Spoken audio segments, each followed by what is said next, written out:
Bonjour à tous. Je tiens à remercier d'abord Monsieur le doyen, Monsieur le directeur, Madame la directrice, mais je devrais dire chers collègues et amis, Aline, ou alors Aline, chers amis, chers collègues et chères directrices.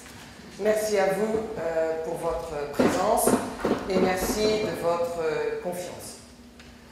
J'ai proposé, quand Aline m'a demandé de participer à cette conférence, vous savez qu'il faut toujours donner un titre avant d'avoir fait la conférence. Donc j'ai donné un titre qui me paraissait intéressant, novateur. Et il a fallu beaucoup de temps pour faire la conférence. C'est plus difficile que prévu. Donc j'espère que vos questions, mes réflexions pourront bien évidemment vous aider, nous aider dans les objectifs que nous avons tous sur la question du bilinguisme et des langues dans les sociétés actuelles. Alors, je vous propose donc de réfléchir dans un premier temps sur la question du bilinguisme, mais pas totalement parce que vous la connaissez, mais reliée à notre programme, et ensuite de travailler sur la question, l'évaluation des politiques linguistiques. L'évaluation du bilinguisme, l'évaluation des politiques linguistiques, pour vous démontrer finalement qu'elles ne sont ni politiquement, ni pédagogiquement, ni culturellement neutres. Et comme tout universitaire, je vais avoir plus de questions que de réponses. Mais comme vous le savez, le plus difficile, c'est de trouver la bonne question. Si on trouve la bonne question, on arrive à trouver les bonnes réponses. Donc ensemble, nous allons essayer de réfléchir sur cet objectif qui nous est donné pour cette conférence. La langue, les langues, comme l'éducation d'ailleurs, sont des lieux d'expression de l'idéologie. Et chacun croit avoir la légitimité de l'expert pour pouvoir imposer son point de vue au nom d'une expérience personnelle, ce qui complique bien évidemment les questions. En effet, tout le monde a son idée sur la langue, sur les langues, sur les usages linguistiques. Chacun cherche à imposer son système de référence. Or, ceci est d'autant plus difficile et complexe dans un contexte social et politique marqué par la globalisation, car les niveaux micro et macro sont interdépendants et les questions de l'évaluation se trouvent complexifiées d'autant. Complexifiées, mais marquées aussi du sceau de la nécessité. Les sociétés actuelles sont marquées par des phénomènes de rupture, de changement permanent, de l'éphémère et donc de l'instable. D'où la nécessité de faire appel à l'évaluation afin de se donner les moyens de différencier ce qui se produit par rupture, ce qui se maintient dans la continuité sous d'autres apparences. En ce sens, l'évaluation est directement liée au changement de temporalité, pression de l'immédiat par incapacité de prévoir le futur, et c'est de plus en plus vrai, et de s'appuyer sur le passé. C'est sans doute ce qui explique, au moins en partie, ce recours, à mon avis, inflationniste. Je suis assez critique en général, conformément à ma personnalité, je vais continuer dans ce sens-là. À ce recours inflationniste à l'évaluation auquel nous assistons désormais. La nouveauté, continuellement entretenue, porte en elle une contrainte d'évaluation au départ sur la capacité de maîtriser des systèmes en évolution accélérée et d'optimiser leur emploi ensuite sur cet emploi lui-même. Le tri des informations produites, la valeur des réponses proposées, la possibilité de jouer du système en dépassant ses usages ordinaires. De fait, c'est le mouvement conjugué des technologies et des rapports sociaux de la quotidienneté qui, par son accélération, multiplie l'obligation de pratiquer à la fois l'évaluation banalisante et l'auto-évaluation. Et ça, c'est pas de moi, c'est de Georges Balandier, anthropologue. Vous avez dû sentir un style différent. L'évaluation, donc, s'est imposée dans tous les domaines et dans tous les contextes. Elle est considérée comme une composante centrale de l'élaboration, puis de la mise en œuvre des politiques publiques, liées à la mise en place d'indicateurs de performance, censés être identifiables, mesurables et susceptibles de comparaison. L'évaluation est présentée comme une évidence qui ne peut être remise en question. Elle est au croisement du positivisme scientifique et de l'économie de marché et s'appuie sur la mesure comme norme objective pour penser le monde. Or, l'évaluation recouvre des réalités et des pratiques différentes selon que l'on cherche à évaluer une politique, des connaissances ou une action. Les politiques linguistiques et le bilinguisme sont-ils mesurables? Que cherche-t-on à mesurer?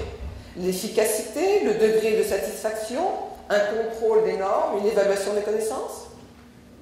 L'évaluation est-elle au service de la décision publique ou au service de l'apprentissage? Dans le premier cas, elle sert à infléchir les programmes, voire à les supprimer.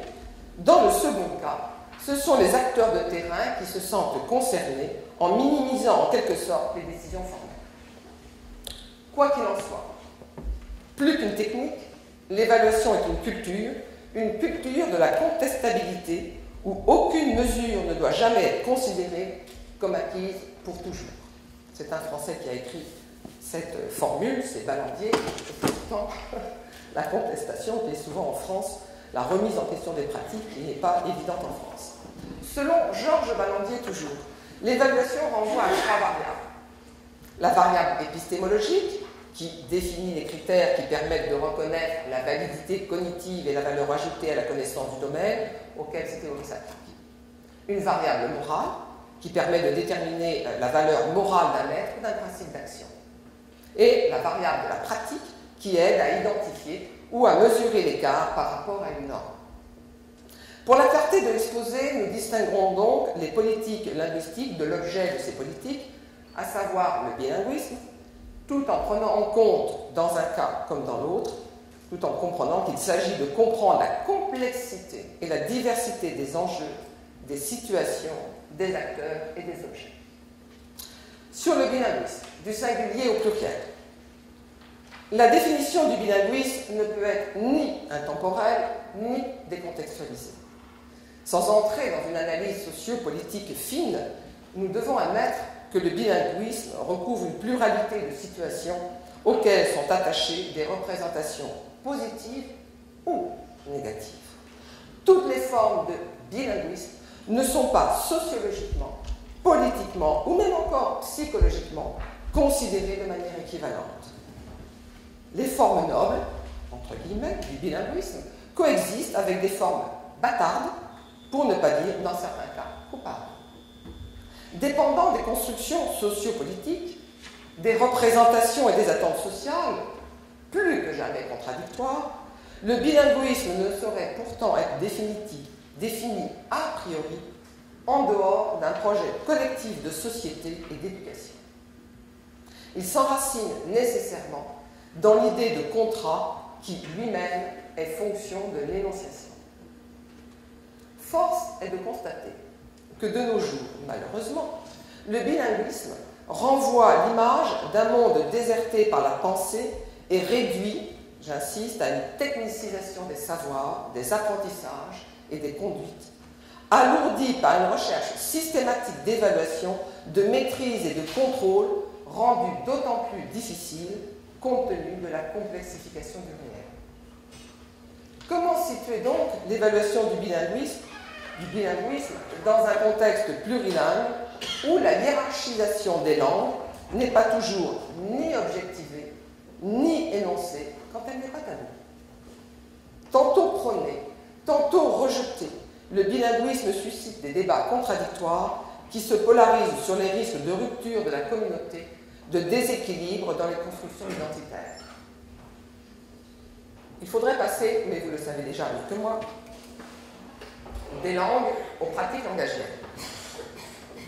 L'hétérogénéisation accrue et définitive du tissu social multiplie le nombre des acteurs et surtout diversifie les points de vue en fonction des expériences collectives et individuelles. L'ouverture au monde, au tout monde, dirait Édouard Glissant, a un impact sur les questions sociales, éducatives et évidemment linguistiques. L'évolution de nos sociétés vers une internationalisation du quotidien et de l'environnement nécessite de prendre en compte les nouvelles pratiques langagières liées à la multiplication des contacts directs ou indirecte. Trop souvent posées en termes d'affiliation et d'affirmation identitaire, les langues dans une société multiréférencée et polycentrique se pluralisent elles-mêmes dans leurs usages et dans leur signification, en fonction des individus, des contextes sociaux et économiques, mais aussi en fonction des rapports de pouvoir et des enjeux qui traversent les sociétés et les pays.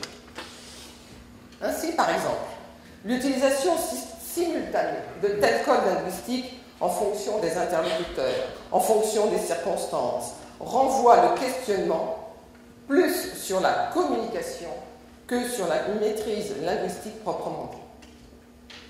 En transgressant les langues, en passant d'une langue à l'autre selon les lieux et les situations, le bilingue, certains disent le bilangue, le plurilingue ou le plurilangue, s'autorise à utiliser le métissage des langues pour s'exprimer. Ce libre cheminement d'une langue à l'autre, cette interlangue n'est pas neutre et renvoie le sujet à sa totale singularité et sa totale liberté. Si ce sont les usages, si ce sont surtout les usages que les individus font des langues qui sont porteurs de sens, la question de l'évaluation se trouve considérablement élargie, notamment en compétences discursives et communicationnelles, plus difficiles à évaluer que l'usage des codes linguistiques au sens strict du terme. Le bilinguisme et le dialogisme, on peut souvent d'ailleurs confondu dans certains écrits. Si le bilinguisme désigne l'emploi de deux langues par un même sujet, le dialogisme se réfère à la coprésence chez lui de deux discours.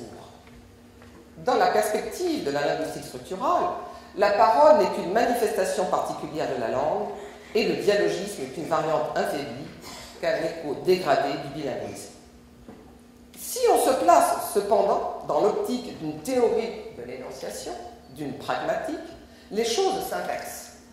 C'est le dialogisme, ou plutôt même le polylogisme, qui est le cas général. Tout sujet pratique, en le sachant ou non, une pluralité de discours. Le bilinguisme, ou le plurilinguisme, c'est-à-dire la coïncidence entre un type de discours et une langue à chaque fois différente, n'est qu'un cas particulier du dialogisme, car il est vrai, plus voyant, plus impressionnant qu'aucun autre.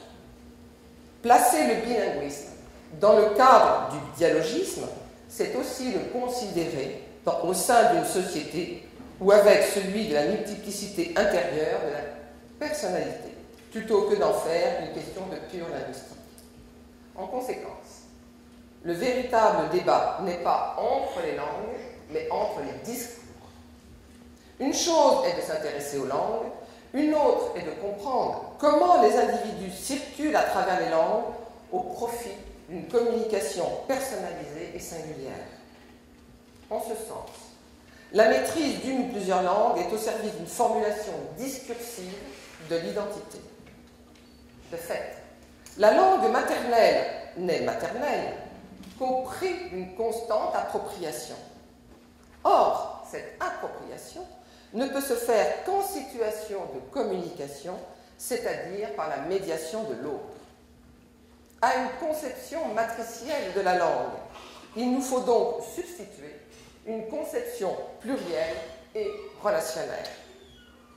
L'approche communicationnelle de la personne nous amène à cesser de ramener l'énoncé à un seul énonciateur, mais à l'inscrire dans une énonciation définie elle-même comme une activité exercée autant par celui qui énonce que par celui qui reçoit.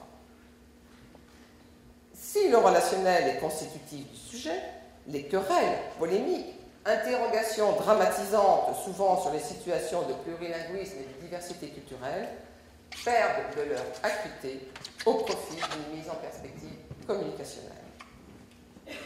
De ce fait, la question du plurilinguisme n'est pas différente en nature de celle du monolinguisme. Le développement d'une compétence linguistique et culturelle ne saurait être différent en nature dans un contexte monolingue ou plurilingue, puisqu'en réalité, il s'agit de s'attacher à une compétence de communication dans une perspective dialogique.